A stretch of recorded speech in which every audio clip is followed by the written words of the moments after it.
नमस्कार। आज के इस विश्लेषण सत्र में आपका स्वागत है। नमस्कार। आज हम कुछ हालिया घटनाओं और रुझानों पर बात करने वाले हैं। ये विषय न सिर्फ करंट अफेयर्स के लिहाज से अहम है, बल्कि जो लोग सिविल सेवा या दूसरी प्रतियोगी परीक्षाओं की तैयारी कर रहे हैं, उनके लिए भी काफी काम के हो सकते हैं। बिल्कुल।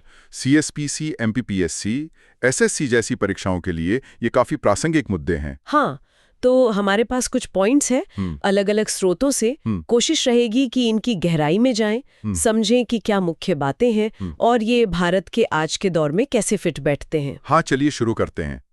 ठीक है, तो सबसे पहले बात करते हैं शासन यानी गवर्नेंस और कुछ कानूनी डेवलपमेंट्स की।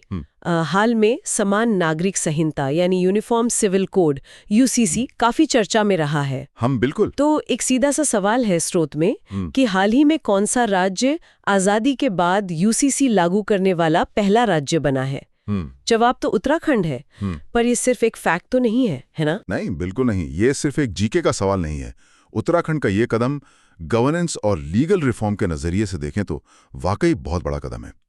जैसा आपने कहा, स्वतंत्रता के बाद ऐसा कानून बनाने वाला ये पहला राज्य है। हाँ, गोवा में पहले से है, पर वो पुर्तगाली दौर का है। अच्छा। लेकिन विधानसभा से बाकायदा कानून पास करके लागू करना ये उत्तराखंड ने पहली बार किया है।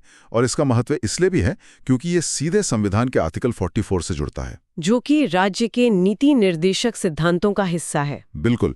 तो ये कदम, जो दशकों से बहस चल रही है, राष्ट्रीय एकता, जेंडर जस्टिस, पर्सनल लॉ बनाम यूनिफॉर्म लॉ, उस सबको फिर से सामने ले आया है। एग्जाम्स के लिए इसके संवैधानिक और सामाजिक असर को समझना जरूरी है। और जाहिर है इस पर आगे भी चर्चा चलती रहेगी। अच्छा, इसी लीगल और गवर्नेंस रिफॉर्म से जुड़ी एक और बात करते हैं, न्याय की सुगमता या ईज ऑफ जस्टिस। ये भी महत्वपूर्ण है। हाँ, तो स्रोत में कुछ स्टेटमेंट्स हैं इससे जुड़े। पहला कहता है कि इसका ताल्लुक वर्ल्ड बैंक की ease of doing business report से है, खासकर कमर्शियल डिस्प्यूट रेजोल्यूशन के मामले में। अच्छा। दूसरा, नेशनल लीगल सर्विसेज अथॉरिटी यानी नालसा की भूमिका पर जोर देता है, जो मुफ्त कानूनी सहायता देती है। ठीक है। और तीसरा कहता है कि आम नागरिक के लिए स्थानीय भाषाओं में कानूनी जानकारी देना ये इसका एक अहम हिस्सा है। अब स्रोत कहता है कि स्टेटमेंट 2 और 3 सही है। तो क्या इसका मतलब ये हुआ कि न्याय की सुगमता सिर्फ आम आदमी के लिए, बिजनेस के लिए नहीं? नहीं नहीं, ये बहुत अच्छा सवाल पूछा आपने। यहीं पर थोड़ा समझने की जरूरत है।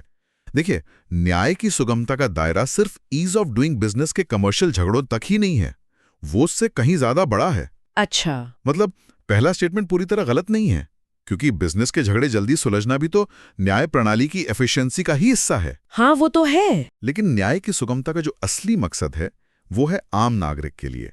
उसके लिए न्याय प्रक्रिया को आसान बनाना, सुलभ बनाना, सस्ता और असरदार बनाना। इसीलिए नालसा की भूमिका इतनी अहम हो जाती है। ये 1987 के एक्ट से बनी बॉडी है और समाज के कमजोर तबकों को मुफ्त कानूनी मदद देती है।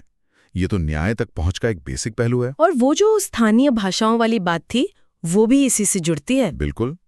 सोचिए ना, अगर कानून, नियम, कोर्ट के फैसले आम आदमी की भाषा में नहीं होंगे तो वो अपने अधिकार समझेगा कैसे? सही बात है। वो न्याय प्रक्रिया में हिस्सा कैसे लेगा? तो मतलब संक्षेप में कहें तो न्याय की सुगमता एक बड़ी सोच है।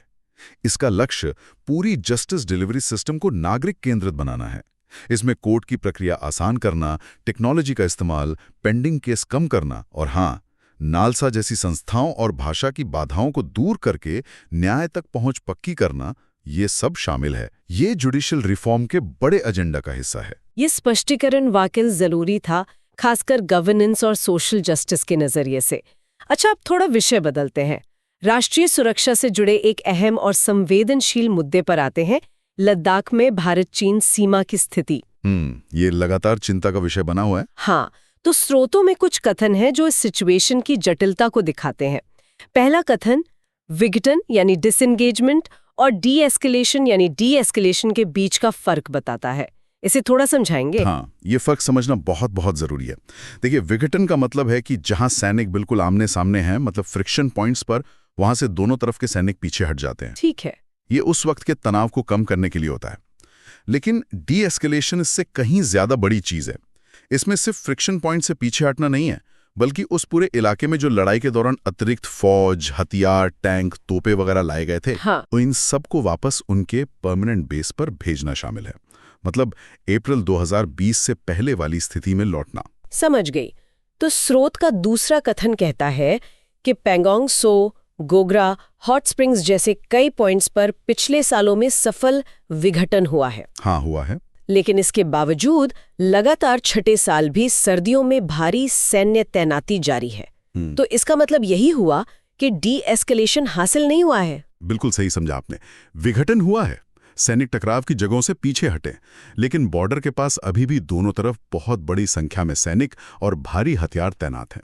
ये दिखाता है कि जमीनी स्तर पर टेंशन अभी भी है, नॉर्मल स्थिति नहीं लौटी है। ये स्थिति बताती है कि दोनों पक्ष अभी भी एक दूसरे पर पूरी तरह भरोसा नहीं करते और किसी भी सिचुएशन के लिए तैयार रहना चाहते हैं। और इसी भरोसे की कमी का जिक्र तीसरे कथन में है। स्रोत कहता है कि डेप्सांग और डिमचोक जैसे इलाकों में अप्रैल 2020 से पहले जैसी पेट्रोलिंग होती थी, उसे फिर से शुरू करने पर सहमति नहीं बन पा रही है, और यही लगातार विश्वास की कमी का मुख्य कारण है। हाँ, ये दोनों इलाके अभी भी अनसुलझे मुद्दे हैं। स्रोत के मुताबिक ये तीनों कथन सही हैं। तो ये जो अनसुलझे मुद्दे हैं, डेप्सांग और डिमचोक, इनके क्या मायने हैं? डेप्सांग और डिमचोक पर असहमति ये खास तौर पर चिंता की बात है। ये स्ट्रैटेजिकली बहुत महत्वपूर्ण इलाके हैं। जैसे डेप्सांग प्लेन्स जो हैं वो भारत की अहम दौलत बेगोल्डी DBOS स्ट्रिप के पास हैं। इन इलाकों में पहली की तरह गश्त ना कर पाना भारत के लिए एक बड़ी स्ट्रैटेजिक चिंता है। तो विघटन के बाद भी डी-एस्केलेशन का ना होना और इन खास इलाकों पर मामला अटका रहना ये दिखाता है कि सीमा विवाद कितना पेचीदा और गहरा है। इस लगातार भारी तैनाती और भरोसे की कमी के गहरे रणनीतिक और आर्थिक असर हैं। आर्थिक असर भी बिल्कुल। एक तो खतरा बना रहता है कि कोई छोटी घटना भी बड़े टकराव में बदल सकती है। दूसरा, इससे दोनों देशों, खासकर भारत के संसाधनों पर भारी दबाव पड़ता है। स्थिति वाकई गंभीर है। चलिए इस गंभीर माहौल से थोड़ा हटकर इतिहास में चलते हैं। स्रोत्र में भारतीय हॉकी के सुनहरे दौर से जुड़ा एक दिलचस्प सवाल है। हाल ही में शताब्दी वर्ष भी मनाया गया। अच्छा, हॉकी की बात? हाँ, सवाल है कि मेजर ध्यानचंद की कप्तानी में 1936 की बर्लिन ओलंपिक टीम ने फाइनल में किस देश को हराकर गोल्ड मेडल जीता था? वाह, ये तो भारतीय खेल इतिहास का वो पल है जिसे हम सब गर्व से याद करते हैं। बिल्कुल। और सही जवाब है जर्मनी। भारत ने मेजबान जर्मनी को फाइनल में 8-1 से हराया था। एक तरफा जीत। ध्यानचंद का जादू। हाँ, और ये उस दौर में हॉकी के जरिए भारत की ग्लोबल पहचान और राष्ट्रीय गौरव का प्रतीक भी था। वैसे तो ये एक फैक्ट है, पर कभी-कभी ऐसे सवाल भारत के खेल इतिहास या राष्ट्रीय चेतना के विकास से जुड़ जाते हैं। प्रत्यक्ष रूप से ये प्रासंगिक हो सकता है, शायद सॉफ्ट पावर के कॉन्टेक्स्ट में पूछ लें। सही कहा। चलिए अब वापस आज के दौर में आते हैं और अर्थव्यवस्था की बात करते हैं। स्रोत में घरेलू पेंशन फंड की भूमिका पर कुछ कथन है। अच्छा, इकोनॉमी पर? पहला कथन कहता है कि घरेलू पेंशन फंड, खासकर नेशनल पेंशन सिस्टम यानी NPS से जो पैसा आ रहा है, वो अब भारतीय इक्विटी बाजार में डोमेस्टिक इंस्टीट्यूशनल इन्वेस्टमेंट यानी DII का एक बड़ा और अहम हिस्सा बन रहा है। हाँ, ये वाकई एक बहुत इंटरेस्टिंग बदलाव है जो पिछले कुछ सालों में साफ दिख रहा है।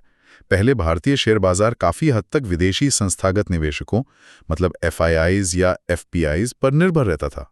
बिल्कुल। और दूसरा कथन इसी ट्रेंड के पीछे एक बड़ा कारण बताता है पेंशन फंड रेगुलेटर PFRDA का फैसला, जिसने कुछ कैटेगरी के ग्राहकों के लिए इक्विटी में निवेश की मैक्सिमम लिमिट 50% से बढ़ाकर 75% तक कर दी। क्या इससे वाकई इतना बड़ा फर्क पड़ा है? हाँ, ये एक बहुत बड़ा रेगुलेटरी कैटलिस्ट रहा है। मतलब जब रेगुलेटर निवेश के नियम आसान करता है, खासकर इक्विटी जैसे एसेट क्लास में जहां रिटर्न की संभावना ज्यादा होती है, हालांकि रिस्क भी होता है। हाँ, रिस्क तो है। तो जाहिर है फंड मैनेजर्स और निवेशक उसका फायदा उठाते हैं। NPS में खास तौर पे प्राइवेट सेक्टर के ग्राहकों और कुछ शर्तों के साथ सरकारी कर्मचारियों के लिए भी ये बढ़ी हुई लिमिट लागू हुई। इससे इक्विटी में ज्यादा पैसा आना मुमकिन हुआ। ये पैसा सिप्स की तरह धीरे धीरे लेकिन लगातार आता है। और तीसरा कथन इसके बड़े आर्थिक महत्व को बताता है।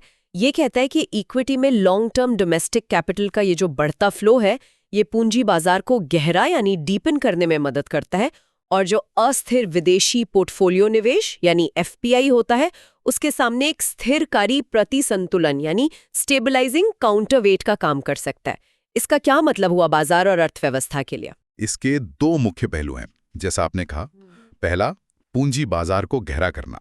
इसका सीधा मतलब है कि बाजार में ज्यादा निवेशक हैं, ज्यादा पैसा है और खरीदने और बेचने की गतिविधि, जिसे लिक्विडिटी कहते हैं, वो बेहतर है। ठीक है। जिससे बाजार ज्यादा एफिशिएंट और स्थिर बनता है।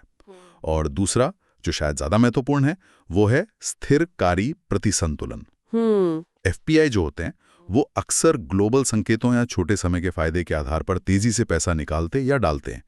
इससे बाजार में बहुत उतार चढ़ाव आ सकता है। हाँ, देखा है हमने। इसके उलट एनपीएस जैसे पेंशन फंड का पैसा लॉन्ग टर्म निवेश होता है। ये पैसा जल्दी से बाजार से बाहर नहीं जाता। तो जब कभी एफपीआई बहुत ज्यादा बिकवाली करते हैं तो डीआईआई, जिसमें अब पेंशन फंड का बड़ा हिस्सा है, वो खरीदारी करके बाजार को संभालने में मदद कर सकता है। अच्छा, एक तरह का कुशन। बिल्कुल। ये भारतीय बाजार की विदेशी पैसे पर जो अत्यधिक निर्भरता थी उसे कम करता है और इसे बाहरी झटकों, मतलब एक्सटर्नल शॉक्स के लिए ज्यादा रेजिलिएंट, ज्यादा लचीला बनाता है। ये फाइनेंशियल इंक्लूजन और घरेलू बचत को फॉर्मल फाइनेंशियल सिस्टम में लाने की कोशिशों की कामयाबी का भी संकेत है। तो ये भारतीय अर्थव्यवस्था के लिए एक स्ट्रक्चरल बदलाव का संकेत हो सकता है। मतलब लंबी अवधि की घरेलू पूंजी पर बढ़ती निर्भरता काफी दिलचस्प है। हाँ, बिल्कुल।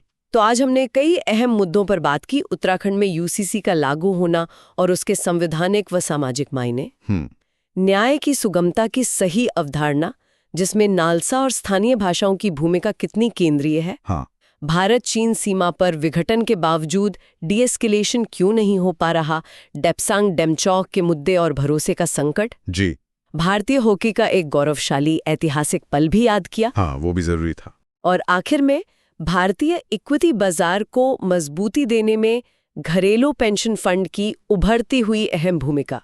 ये सभी विषय, चाहे वो गवर्नेंस हो, राष्ट्रीय सुरक्षा हो, खेल का इतिहास हो या आर्थिक ट्रेंड्स, ये सब आपस में जुड़े हुए हैं और आज के भारत की एक जटिल तस्वीर पेश करते हैं। सही कहा। ये दिखाते हैं कि भारत एक साथ कई बदलावों और चुनौतियों से गुजर रहा है।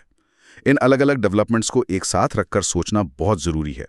जैसे एक सवाल मन में आता है कि जिस तरह घरेलू पेंशन फंड जैसी लॉन्ग टर्म पूंजी भारतीय अर्थव्यवस्था को बाहरी फाइनेंशियल झटकों के लिए ज्यादा लचीला बना रही है, तो क्या ये लचीलापन भारत को सीमा पर जो जियोपॉलिटिकल तनाव चल रहा है या जो ग्लोबल अनिश्चितताएं हैं, उनसे निपटने में कोई स्ट्रेटेजिक फायदा दे सकता है? मतलब भविष्य में घरेलू आर्थिक मजबूती और बाहरी सुरक्षा चुनौतियां ये एक दूसरे को कैसे प्रभावित करेंगी? इस पर सोचना दिलचस्प होगा। निश्चित रूप से ये सोचने के लिए एक बहुत महत्वपूर्ण बिंदु है। इसी विचार के साथ आज के इस विश्लेषण को यहीं समाप्त करते हैं। उम्मीद है ये चर्चा सुनने वालों के लिए उपयोगी रही होगी। धन्यवाद। धन्यवाद।